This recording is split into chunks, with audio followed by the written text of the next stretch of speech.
여러분, 오래전에 이 영국의 한 신문사의 주최로 미술대회가 열렸습니다. 이 미술대회 주제는 평안이었는데요. 이 참가하는 참가자들이요, 이 평안에 대한 각자의 생각들을 이 화폭에다가 담아서 그렸습니다. 어떤 사람은 고요한 숲속을 그렸고, 또 어떤 사람은 잔잔한 호수를, 또 어떤 사람은 행복한 가정의 모습을 그렸습니다. 그런데 이 대회에서 최우수 작품으로 뽑힌 것은요, 뜻밖에도 이 요란한 소리를 내면서 떨어지는 그 폭포를 담은 그 그림이 선정이 됐습니다.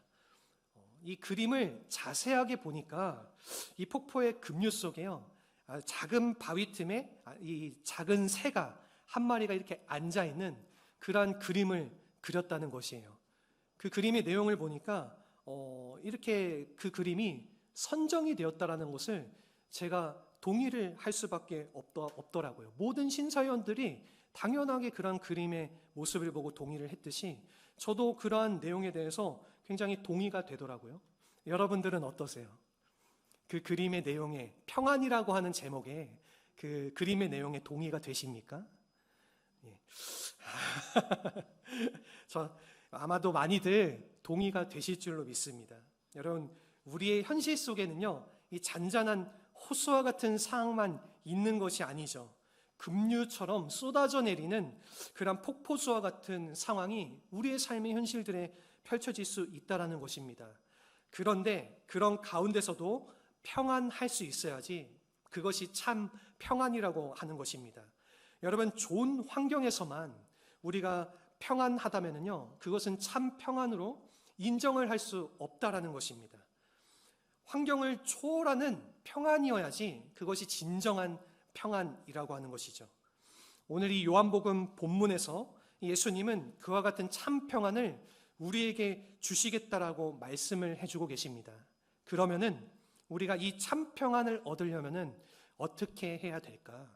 이러한 것을 오늘 본문의 내용을 보고 우리가 두 가지를 우리 성도님들과 함께 나눠보고자 합니다. 우선 첫 번째입니다. 여러분, 첫 번째는요, 세상의 편안보다 예수님의 평안을 얻어야 된다라는 거예요.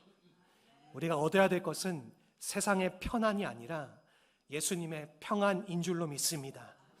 본문의 27절의 말씀입니다. 우리 같이 한 목소리로 다시 한번 읽어보도록 하겠습니다. 평안을 너희에게 끼치노니 곧 나의 평안을 너희에게 주노라. 내가 너희에게 주는 것은 세상이 주는 것과 같이 아니하니라. 너희는 마음에 근심하지도 말고 두려워하지도 말라. 아멘. 여러분, 이 본문의 내용은요, 이 배경은 예수님께서 십자가를 지시기 전날 밤에 이렇게 주신 말씀입니다. 이 십자가에 죽으셨다가 부활하신 이후 예수님께서는 하늘로 승천하셔야 되죠. 여러분, 이 제자들은 예수님과 영영이 헤어질 것과 같은 그러한 불안한 마음, 그러한 불안한 예감이 그들의 마음을 사로잡고 있었습니다. 그런 제자들에게 이 예수님은 보혜사 성령을 보내주시겠다라고 약속을 해주고 계신 겁니다. 여러분, 그러면서 이 예수님께서 평안에 대해서 말씀을 하셨습니다. 여기서 우리가 바라볼 거는요, 이 예수님께서 두 종류의 평안을 우리에게 언급을 해주고 계시다는 겁니다. 그것은 무엇이냐면요, 세상이 주는 평안과 이 예수님이 주시는 평안이라고 하는 것이죠. 이 둘을 구분하기 위해서 우리가 앞서서 얘기했던 이 첫 번째 제목과 같이 이렇게 표현을 해보겠습니다. 이 세상의 편안과 그리고 예수님의 평안, 이렇게 두 가지로 우리가 구분해서 바라볼 수 있다는 것입니다. 여러분, 우리는 이 편안과 평안을 혼용을 하는 경우가 참으로 많습니다. 여러분, 이 편안은요, 이 외적인 환경에 의해서 주어지는 이 육신의 안락을 의미합니다. 하지만은 여러분, 평안은 조금 다른 의미로 해석이 되죠. 우선 이 편안은요, 영어로는 comfort라고 얘기하고, 편안하다라고 얘기하는 것은 comfortable이라고 우리가 얘기합니다. 이에 비해서 이 평안은 이 외적인 환경의 조건을 초월해서 우리에게 주어지는 이 영혼에 주어지는 이 만족을 의미한다라는 것입니다. 여러분, 영어로 표현하면은 이 평안을 peace라고 우리가 표현합니다. 그리고 평안하다는 peaceful이라고 우리가 얘기할 수 있습니다. 이것을 우리가 다른 이야기로 말하면 무엇이죠? 화평이라고도 우리가 얘기할 수도 있죠. 평화라고도 얘기할 수 있습니다. 동일한 의미로 연결이 되는 겁니다. 여러분, 이 예수님은요, 평안이 아니라 이 편안이 아니라 이 세상이 주는 편안이 아니라 평안을 주겠다라고 우리에게 말씀을 해주고 계신 겁니다. 여러분, 당연하게 이 세상이 주는 편안보다 예수님이 주시는 평안이 더 좋으신 줄로 믿습니다. 아멘. 여러분, 우리가 흔히 잘 알고 있는 광고 카피에 문구가 있어요. 흔들리지 않는 편안함, 땡땡땡 침대. 이렇게 이 광고 문구들 다들 아마 많이들 보셨고 익히 알고 계실 겁니다. 여러분, 우리가 그런 침대에 누우면은요, 너무나도 안락하고 잠이 참 잘 오겠죠. 하지만은 우리가 그 안락함을 100% 보장할 수는 없습니다. 여러분, 마음이 불안하면은요, 아무리 좋은 침대에 누워도 제대로 잠을 잘 수가 없고 불편하다라는 것입니다. 하지만은 우리의 마음이 평안하다면은요, 우리가 아무리 딱딱한 마룻바닥에 누워도 꿀잠을, 아주 단잠을 잘 수가 있다라는 것입니다. 여러분, 제가 강조해서 말씀드리고 싶은 것은 무엇이 더 중요하다는 것입니다. 무엇이 더 중요하냐는 것입니다. 세상이 주는 편안이 중요할까요? 아니면은 예수님이 주시는 평안이 중요할까요? 여러분, 예수님을 온전히 믿으면은 참 평안을 얻을 수 있습니다. 예수님이 주겠다라고 분명히 우리에게 약속을 해주셨기 때문입니다. 여러분, 우리들은 어떻습니까? 이 환경 조건이 좋으면 좋겠지만은요, 설사 이 환경의 조건이 좋지 않다라도 하더라도 나빠져도 우리가 요동치 않는 이 마음의 평안을 혹시 여러분들은 소유하셨습니까? 여러분, 그것을 소유했다라고 하면요, 그것이야말로 우리가 예수님을 믿는 자에게 주어지는 진정한 복이라는 것입니다. 여러분, 우리가 이와 같은 평안을 얻지 못하면요, 엉뚱하게 이 육신의 환경 조건이 좋아지기만을 계속해서 바라게 됩니다. 그것이 육신의 욕망이라고 하는 것입니다. 여러분, 우리는 분명히 알아야 됩니다. 그것은 환경이나 조건은 상대적이고 가변적이라는 것이에요. 굉장히 일시적인 것이고요, 막 변화무쌍하다라는 것입니다. 익숙해지면은 일시적으로는 우리가 좋을지 몰라도 우리가 그것이 익숙해지면은 별거 아닌 것처럼 느껴지게 된다라는 것이죠. 그래서 우리가 끊임없이 더 나은 것을 추구하는 것이 우리 인간의 마음이라는 것입니다. 인간의 욕심이라는 것이죠. 여러분, 스펄전 목사님, 영국의 유명한 목회자였던 이 스펄전 목사님이 이런 말을 우리에게 했습니다. 당신은 조금만 더 소유하면 나는 만족할 거야 라고 말합니다. 그것은 착각입니다. 당신이 현재 가진 것에 만족하지 못하면은 비록 2배가 된다고 해도 결코 만족하지 못할 것입니다. 여러분, 이 스펄전 목사님의 말에 저는 전적으로 동의가 됩니다. 왜냐하면은 우리 사람은 아무리 주어지고 아무리 좋은 것들, 아무리 편안함이 찾아와도 결코 그것이 만족함으로 찾아올 수 없다라는 것을 제가 삶을 살아가면서 깨달아 알았기 때문입니다. 우리 성도님들은 어떠십니까? 이 말에 동의하십니까? 여러분, 우리가 삶을 살아가다 보면 아무리 편안한 삶이 우리의 삶 가운데 찾아오더라도요, 계속해서 우리는 편안한 것을 추구하고 그것을 쫓아가면서 살아간다라는 거예요. 이것이 바로 우리 사람의 마음이라는 것입니다. 여러분, 우리는 이 육신의 환경의 편안함을 추구하기 전에 우리가 가장 먼저 추구해야 될 것은 예수님이 주시는 평안을 추구해야 될 줄로 믿습니다. 아멘. 여러분, 이것은 영적인 것이고요, 또 천국에 속해 있는 것이기 때문입니다. 이 세상이 주는 것과는 전혀 다른 것이라는 겁니다. 여러분은 이것은 천국의 평안이라고 우리가 얘기할 수 있어요. 그래서 이 천국은 완전한 평안의 나라입니다. 우리가 장차 천국에 들어가면은 우리 믿는 성도들은 누구나 다 천국에 들어가게 됩니다. 다들 그렇게 믿으시지요? 예, 누구나 다 천국에 들어가면은 이 완전한 평안을 우리가 누리고 만끽하게 될 것입니다. 하지만은요, 여러분, 이 세상에 사는 동안에도 우리가 이 예수님을 모시고 살면은 이 천국의 평안을 우리의 삶 속에서도 누리면서 미리 맛보면서 살아갈 수 있다라고 우리에게 말씀을 해주고 계시는 겁니다. 그것이 바로 이 예수님이 주시는 평안이라는 것입니다. 여러분, 많은 사람들이 오해하는 것이 있습니다. 이 나쁜 환경 조건이나 이 고난이 평안을 뺏어간다라는 생각이에요. 그런데 결코 그렇지가 않습니다. 여러분, 우리가 이 평안을 뺏긴다라는 이 생각과 이런 마음들은요, 우리의 죄 때문에 찾아오는 것들이에요. 그래서 이 죄로 말미암아 하나님과 우리가 원수가 되어지니까 여러분, 이 평안을 빼앗기고 마음의 불안함, 공포, 그리고 불만족 등이 자리가 잡게 되는 것입니다. 이 십자가의 대속의 믿음으로 우리가 죄 사함을 받아야 비로소 평안함을 얻게 되는 것입니다. 그래서 예수님을 가리켜서 이렇게 표현을 해요. 화목제물. 성경에서는 예수님을 화목제물이라고 우리에게 표현을 합니다. 로마서 3장 25절의 말씀에 이렇게 얘기하고 있어요. 이 예수를 하나님의 그의 피로써 믿음으로 말미암는 화목제물로 세우셨으니. 여러분, 이 십자가의 피로써 죄 사함을 받으니 이 하나님과 원수가 되었던 우리의 관계가, 끊어졌던 우리의 관계가 회복되어지고요, 또 하나님으로부터 우리의 영혼 가운데 평안함이 흘러 들어오게 된다라는 것입니다. 여러분, 그래서 사도 바울은 이 구원받은 성도들에게 이렇게 권고를 합니다. 로마서 5장 1절의 말씀인데 우리 함께 잠깐 보도록 하겠습니다. 로마서 5장 1절의 말씀입니다. 우리 성경책도 잠시 펴져서 성경 말씀과 앞에 화면을 보시고 우리 같이 한번 읽어보도록 하겠습니다. 로마서 5장 1절 말씀입니다. 찾으셨으면 한 목소리로 한번 같이 읽겠습니다. 그러므로 우리가 믿음으로 의롭다 하심을 받았으니 우리 주 예수 그리스도로 말미암아 하나님과 화평을 누리자. 아멘. 아멘. 여러분, 아멘이십니까? 아멘. 우리가 의롭다 하심을, 예수 그리스도를 통해서 우리가 의롭다 하심을 입음으로 말미암아, 이 예수님으로 말미암아 우리가 하나님과 진정한 화평을 누리게 되었다라는 것입니다.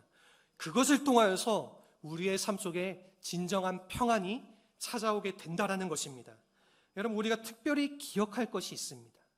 그것은요, 이 세상을 살아가다 보면은요, 이런저런 환난을 만나도요, 이 하나님이 주시는 평안은 결코 사라지지가 않는다라는 것입니다. 여러분, 예수님은요, 이 환난을 당해도 담대히 물리치고 계속 이 평안을 누리라라고 우리에게 말씀을 해주셨습니다. 요한복음 16장 33절의 말씀입니다. 우리 같이 한번 찾아보도록 할까요? 바로 한 장만 더 넘기면 16장 33절의 말씀입니다. 우리 찾으셨으면 성경 말씀과 우리 화면을 보고 한 목소리로 같이 한번 읽어보도록 하겠습니다. 그러므로 우리가 믿음으로, 이것을 너희에게 이르는 것은 너희로 내 안에서 평안을 누리게 하려 함이라. 세상에서는 너희가 환난을 당하나 담대하라. 내가 세상을 이기었노라. 아멘. 여러분, 우리가 비록 이 세상에서 환난을 당한다 할지라도요, 이 십자가에서 승리하시는 예수님을 모시고 살면은요, 그분께서 주시는 이 평안을 영원히 빼앗기지 않고 누리면서 살아갈 수 있다고 우리에게 말씀하고 계시는 겁니다. 여러분, 그러므로 이 확신 가운데에 담대하게 살아가시기를 소망합니다. 여러분, 이 예수님께서 주시는 이 참 평안, 이 평안을 나는 이미 얻었고 그 평안을 나는 누리면서 살아갈 수 있으리라, 여러분, 이 말씀을 통해서 분명하게 믿으시고 확신을 가지시기를 바랍니다. 그러면은 그런 우리의 확신 가운데 주님께서 우리에게 참 평안으로 살아갈 수 있는 담대한 마음을 더하여 주실 줄로 믿습니다. 그런 축복이 우리의 삶 가운데 가득하시기를 주님의 이름으로 축복합니다. 아멘. 여러분, 두 번째는 무엇이냐면요, 이 예수님의 평안은요, 성령 충만함으로 누릴 수 있다는 것입니다. 우리가 다른 어떠한 곳으로 누릴 수 있는 게 아니라 오로지 성령 충만함으로 이 평안을 누릴 수 있다는 것입니다. 오늘 본문의 26절의 말씀입니다. 14장 26절 말씀 우리 같이 한 목소리로 읽어보도록 하겠습니다. 보혜사 곧 아버지께서 내 이름으로 보내실 성령, 그가 너희에게 모든 것을 가르치고 내가 너희에게 말한 모든 것을 생각나게 하리라. 아멘. 여러분, 이 성령 충만을 어떻게 합니까? 이 성령님이 우리 마음 가운데 오셨을 때 우리에게 이 성령의 말씀을 가르치게 하시고 그 은혜를 깨달아 알게 하시고, 여러분 더 나아가서는 그 모든 것들을 기억나고 생각나게 하신다라는 것입니다. 결국에는 충만하게, 이 말씀으로 충만하게, 이 은혜로 충만하게, 이 평안으로 충만하게 살아갈 수 있도록 우리의 삶을 채워주신다는 것입니다. 여러분, 이것을 무엇으로 주십니까?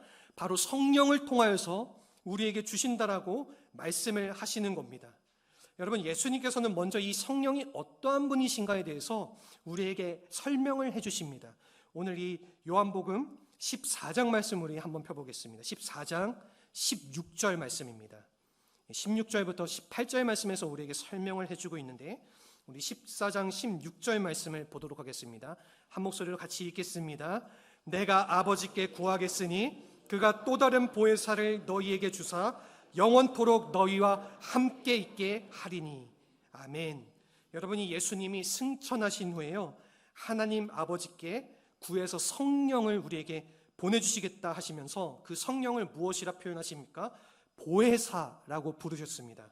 여러분, 이 보혜사는요, 헬라어 원어로 하면은 이 파라클레토스라고 우리가 이야기를 하는데, 이 뜻은요, 곁에서 도와주시는 분이라는 뜻입니다.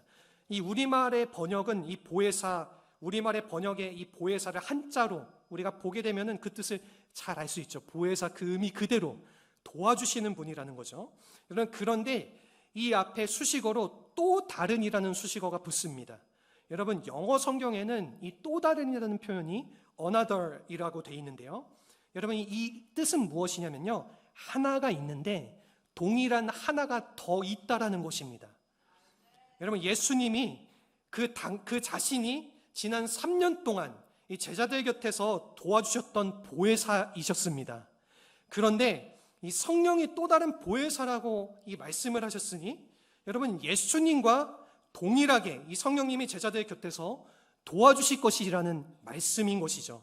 여러분, 여기서 우리는 이 성부와 성자와 성령, 이 삼위일체의 하나님을 확인할 수 있는 것입니다.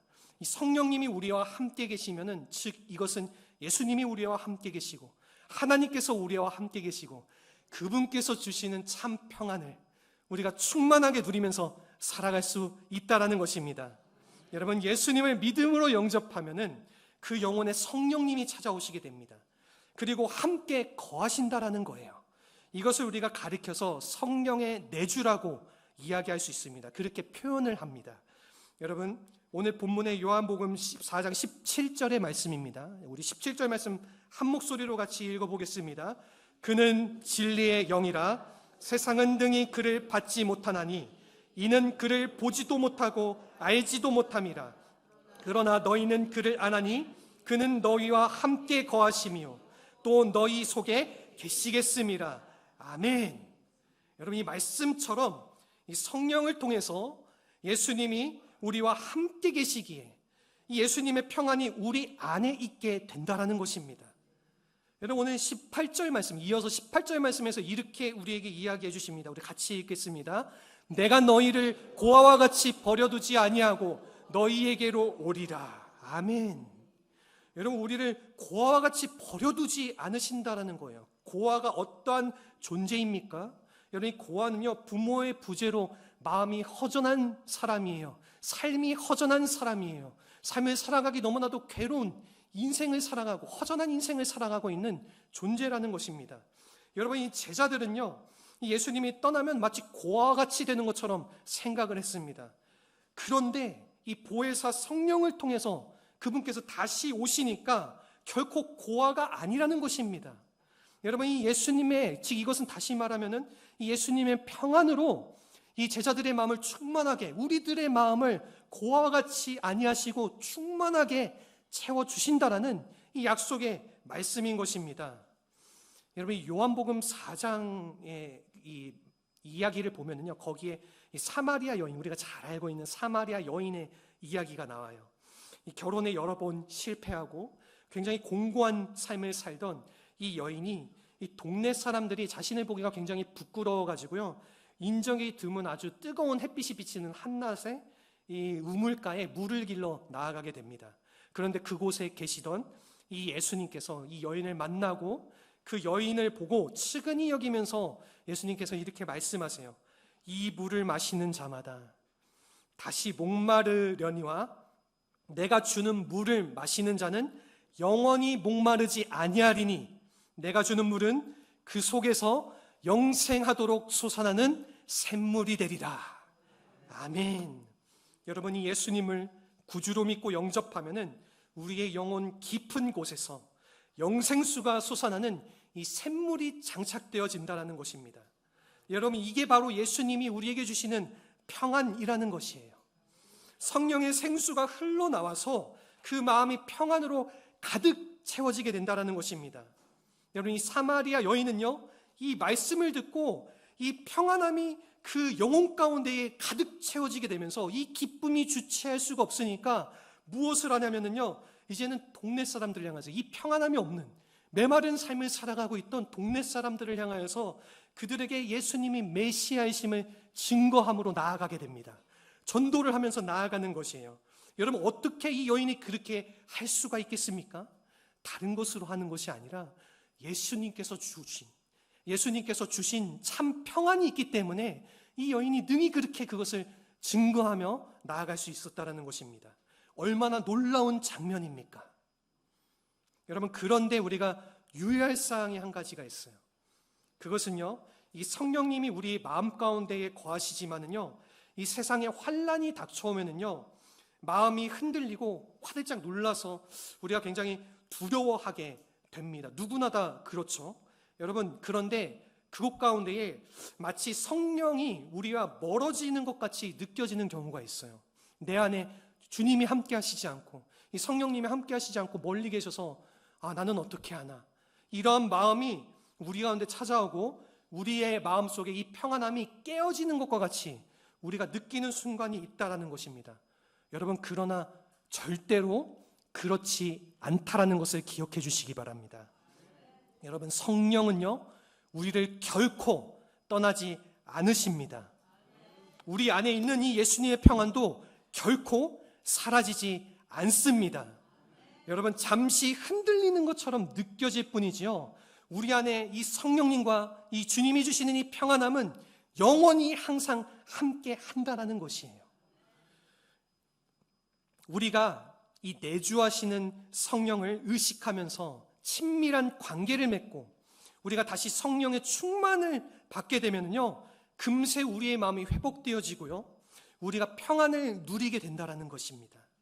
여러분, 마치 이런 것이에요. 산속에 옹달샘이 있어서 여러분, 그 속에서 계속 생수가 솟아나오죠. 근데 그곳에 어떤 사람이 지나가다 돌멩이를 던지면은 그 물이 흙탕물이 튀어가지고 그 물이 어떻게 됩니까? 다 흐려지게 되죠. 흙탕물이 되어지게 되는 거예요. 우리의 마음은 속상합니다. 하지만은요, 이 옹달샘 속에서는 계속해서 생수가 흘러나와서 여러분들 이 흙탕물이 결국에는 다시 깨끗한 물로 변화가 되어진다라는 거예요.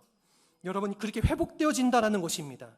이처럼 여러분, 우리 안에 이 성령을 통하여서 끊임없이 주님께서 이 평안함을 계속해서 부어주시는 줄로 믿습니다.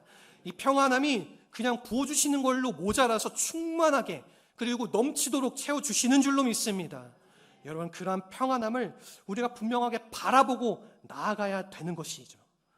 우리가 혹시라도 세상에 이 환난이 닥쳐오면은 믿음으로 물리치시기를 바랍니다. 여러분, 그리고 혹시라도 죄에 빠지게 되면은 속히 회개하고 말씀과 기도로 여러분 성령 충만함을 회복하시기를 바랍니다. 그러면은요, 우리 마음속에, 우리의 영혼 가운데 흔들렸던 이 마음이 다시 회복되어져서 예수님의 평안함으로 충만하게 되어질 것입니다. 그 어떤 환난도요, 우리에게서 이 예수님의 평안을 빼앗아갈 수 없다라는 것입니다.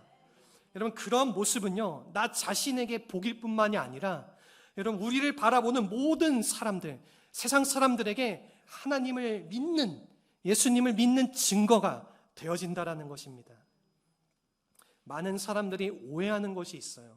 우리 믿는 그리스도인들도 오해하는 것이 있습니다. 그것은요, 이 그리스도인들이 세상에서 성공하고 많은 소유를 얻어야지만 우리가 하나님께 영광을 돌리고 예수님을 증거할 수 있다. 많은 사람들이 이러한 착각 속에 빠지면서 살아갑니다. 여러분, 물론 믿음 안에서 우리가 성공을 하고요, 우리가 하나님의 영광이 되고 예수님을 증거할 수 있으면은 그것도 좋죠. 그것만으로도 굉장히 충분히 좋은 일입니다. 그렇지만은 이 세상적으로 부족하고 연약할지라도 여러분, 우리 안에 이 예수님의 평안이 있다라고 하면은요, 여러분, 우리가 얼마든지 승리할 수 있고요, 우리가 하나님께 영광을 돌릴 수 있다라는 거예요. 우리가 예수님을 충분히 증거하는 삶을 살아갈 수 있다라는 것입니다. 한 가지 이야기를 나누고자 합니다. 여러분, 일본, 이웃나라의 일본의 이야기예요. 이 일본이 전도하기가 참 어려운 나라입니다. 우리 교회 성도분들 중에서 일본에 지내다가 온 자매도 있는데, 일본에서 일본인들이 예수님을 믿는 게 보통 어려운 일이 아닙니다. 일본의 기독교 인구가 전체 인구에 비해서 1% 정도밖에 안 돼요. 1%. 굉장히 적은 숫자입니다. 그런데 그런 일본에서 가장 많은 사람을 전도한 일본인이 있어요. 그게 누구냐면요, 뇌성마비 장애인 시인입니다. 이 미즈노 겐조라고 하는 사람이에요. 여러분, 이 사람의 별명은요, 눈 깜빡이 시인이에요. 이 사람은요, 11살에 뇌성마비의 전신 장애를 입고 언어 능력까지 상실을 하게 됩니다. 그리고 꼼짝할 수 없는 몸으로 절망 가운데 있었어요. 근데 15살에 이 예수님에 대한 복음을 듣게 돼요. 그래서 여러분, 그 예수님에 대한 복음을 듣고 이 사람이 성령을 열심히 막 눈으로 읽어가기 시작하면서, 그러면서 이 예수님을 영접하게 되고 그 성령의 충만함을 경험을 하게 됩니다. 그러면서요, 그 사람의 마음이 예수님으로 평안함을 얻게 됐어요. 그러니까요, 여러분, 이 사람이 현실은 어떻습니까? 여전히 장애가 있잖아요. 몸 하나도 꿈쩍할 수 있는 이 장애가 있는 그 속에서도 당당하게 많은 사람들에게 유명한, 그 당시 일본의 굉장히 유명한 시인으로서 굉장히 많이 알려지게 됩니다. 여러분, 이 사람이 그렇게 예수님의 평안한 마음 가운데 많은 시를 썼는데, 그거 어떻게 썼냐면은, 이 사람이 눈을 깜빡이면은요, 저 사진에 보면은 저 엄마예요. 뒤에 있는 분이 엄마예요. 이 엄마가 이 글자를 선택하고 조합을 해서 시를 완성을 했어요. 이 시 하나를 쓰는데 얼마나 정성을 들였겠습니까? 여러분, 그래서 이 시집이 출판되면서 많은 일본인들에게 정말로 큰 감동을 주고, 많은 일본인들이 예수님께로 돌아오고 예수님을 믿게 되었다라는 그러한 많은 이야기가 나타나게 됐다라는 겁니다. 우리가 소설 빙점, 일본의 소설 빙점, 베스트셀러도 굉장히 유명한 이 소설인데요, 그걸로 유명한 이 크리스천 문인인 이 미우라 아야코라는 사람도 이 미즈노 겐조를 위대한 사람이라고 굉장히 극찬하면서 눈물을 흘렸던 그러한 일화가 있습니다. 여러분, 이러한 미즈노 겐조의 시 가운데에 슬픔이여라고 하는 이 제목의 시가 있어요. 우리 시의 내용을 잠깐 띄워주시겠습니까? 네. 이 시의 내용이 이런데 제가 읽어드릴 테니까 한번 눈으로 따라서 읽어주시기를 바랍니다. 슬픔이여, 슬픔이여, 정말 고맙구나. 내가 오지 않았다면, 강해지지 않았다면 나는 지금 어떻게 됐을까? 슬픔이여, 슬픔이여, 내가 나를 이 세상에는 둘도 없는 커다란 기쁨과 변하지 않는 평안이 있는 예수 그리스도의 곁으로 데려다 주었기 때문이야. 아멘. 여러분, 이 시의 내용을 제가 읽으면서 너무나도 큰 마음의 감동이 되었습니다. 여러분, 외적으로 보면은요, 이 사람의 삶은 평생 고통과 슬픔의 연속이었죠. 그럴 수밖에 없잖아요. 보여지는 모습이. 여러분, 하지만은요, 예수님을 믿고 예수님의 참 평안을 얻게 되니까요, 그 모든 것을 물리치고 여러분, 승리의 인생을 살게 되었다라는 거예요. 아까 사진을 보셨죠? 사진을 봤을 때 그 사람의 표정이 어떻습니까? 뒤에 있는 어머니의 표정이 어때요? 슬픔 가득한 표정입니까? 아니에요. 그 사람이 눈을 동그랗게 뜨고 너무나도 평안한 미소를 이렇게 띠고 있지 않습니까? 그 어머니는 너무나도 이 장애인 아들을 데리고 사는데 너무나도 환한 미소로 그 아들 뒤에서 웃고 있지 않습니까? 여러분, 예수님이 주시는 평안이 바로 이런 거예요.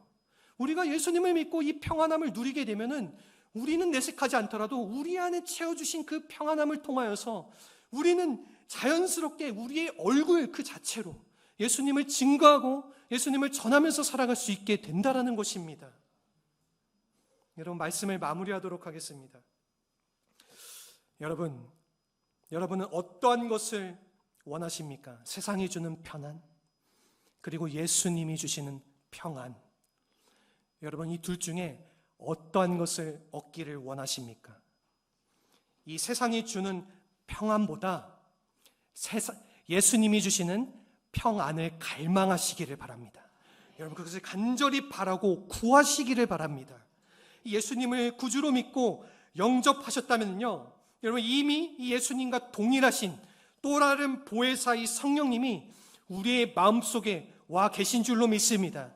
우리의 마음속에서 우리에게 영원히 마르지 않는, 영원히 끊어지지 않는, 변하지 않는 이 참 평안을 우리에게 부어주실 줄로 믿습니다. 채워주실 줄로 믿습니다. 단순하게 채워주시는 것이 아니라요, 넘치도록 채워주실 줄로 믿습니다. 여러분, 이 사실을 마음속 깊이 이 말씀을 통해서 확신하시고 세상이 알 수도 없고 또 줄 수 없는 이 참 평안을 누리시기를 주님의 이름으로 축원합니다. 아멘. 이것이야말로 예수님을 믿는 맛입니다. 여러분, 가장 큰 예수님을 믿음을 통해서 우리가 누릴 수 있는 가장 큰 행복이라는 것입니다. 이 평안을 영원토록 누리시는 우리 모든 성도님들이 되시기를 축복합니다. 아멘. 우리 이 시간 이 찬양의 고백으로 함께 나아가